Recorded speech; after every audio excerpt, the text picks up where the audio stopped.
it's kind of pick your poison. Like we go to the bar, I might order vodka, you might order whiskey. Real estate has several different choices of your poison.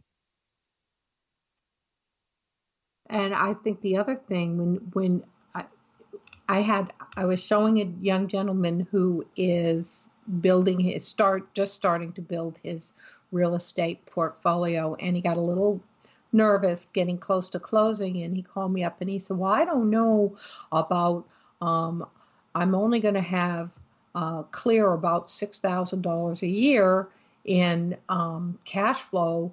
That house is worth $200,000. That seems like a lot of risk for that little bit of cleared income. And I said, well, let's look at that. So did you put $200,000 down on the property? No. I said, okay, so how much did you put down? And he told me, and I said, so there's your risk. You've forgotten that you've leveraged this opportunity to build this wealth. You're building equity. So now you have a tenant.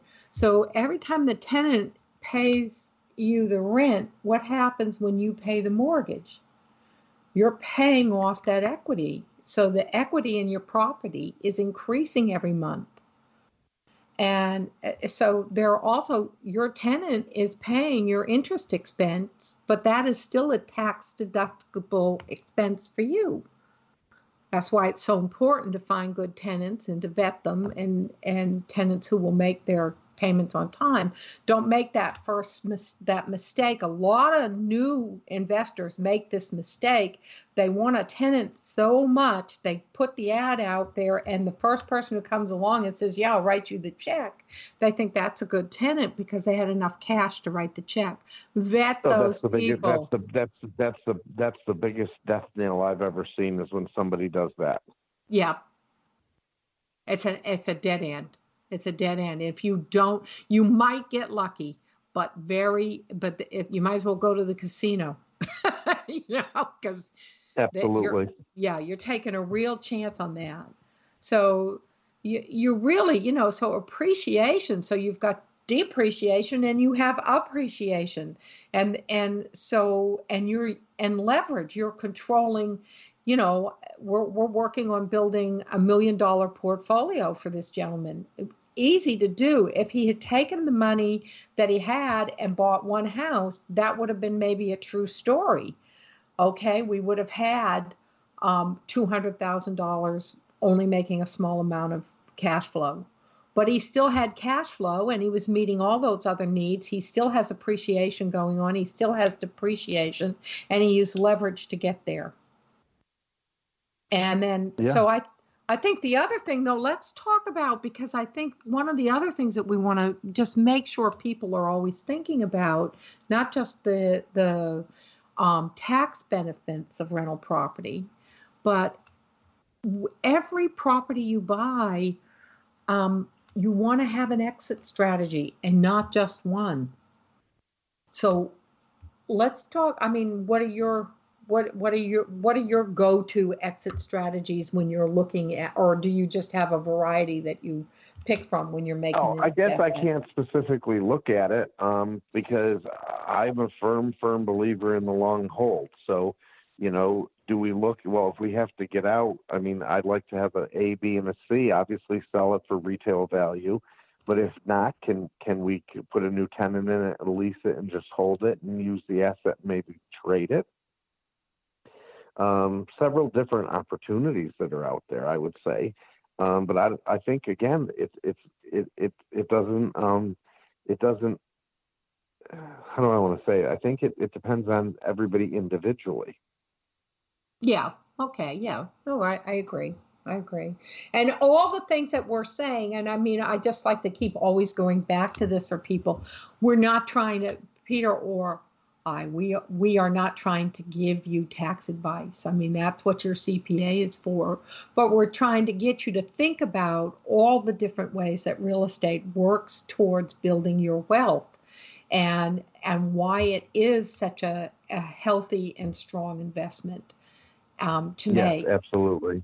So have you ever do you prefer, Peter, to when you buy, do you like to buy with a tenant in place, or do you like to buy when it's vacant? I mean, I have thoughts on that, but I'd love to hear yours.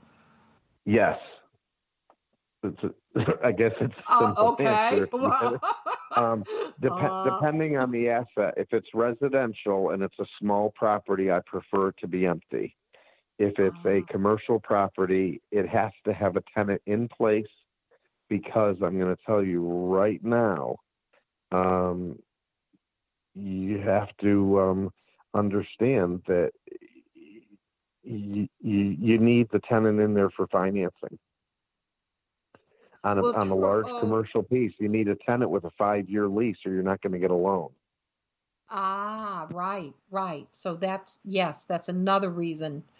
So I've done so much with single family that you say, for me, I've always preferred to get the property, and I've done some property management, that, and I prefer I hate inheriting a tenant, because a lot of times, they have their set of rules and then you have yours, and making that transition can be tough, and getting the cooperation that you need can be awkward. So what was your most awkward tenant, new landlord moment? I guess it would be residentially, probably, where the tenant had been promised certain things that the landlord didn't convey, and then we have to say, no, that's not how that's going to work. Recently bought a multifamily, and it has a pool, and the tenant says, oh, so we get to use the pool. No, that's private. And then the tenant said, well, the previous owner said we'd be able to use the pool. Well, you were misinformed, but it just puts you in an uncomfortable situation almost. Yeah, I hear that. So, okay, well, I know we're getting close to the end again. So what is the most important thing you want our listeners to take away from this broadcast today, Peter? That you just don't go out. You're not going to make $40,000 flipping a house your first go around at it. Timing doesn't work. You'll never get it done in 18 minutes. What they don't show you on TV is the pitfalls. They only show you the good stuff. Obviously, if it was all about the bad stuff, how many of you would be watching it? None. Well, that's true. And if someone in our audience would like to reach out to you, what is the best way for them to reach you, Peter? They can reach me on my cell, area code 413-822-2571. And remember, Peter does work with on the counseling, using that counseling model to help people build their commercial or investment and development portfolios. He will work with you to do something like that. And I want to thank you. This has been very informative for me, and I hope the audience thought we shared something today that can help them look at how they might invest in real estate in the future, because real estate, home ownership, is the easiest, most effective way to build wealth.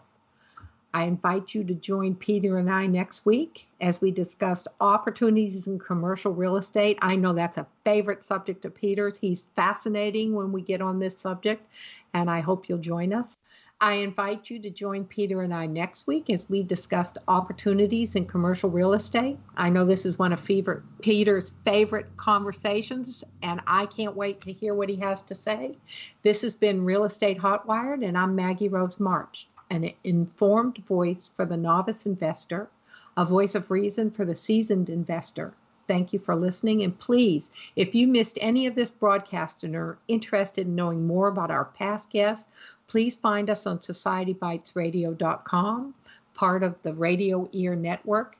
If you have any questions or comments, please contact me, Maggie, at maggierosemarch.com, or our production coordinator, Mark Stewart, via email. Send that request to realestatehotwired@gmail.com. This has been Real Estate Hotwired with Maggie Rose March.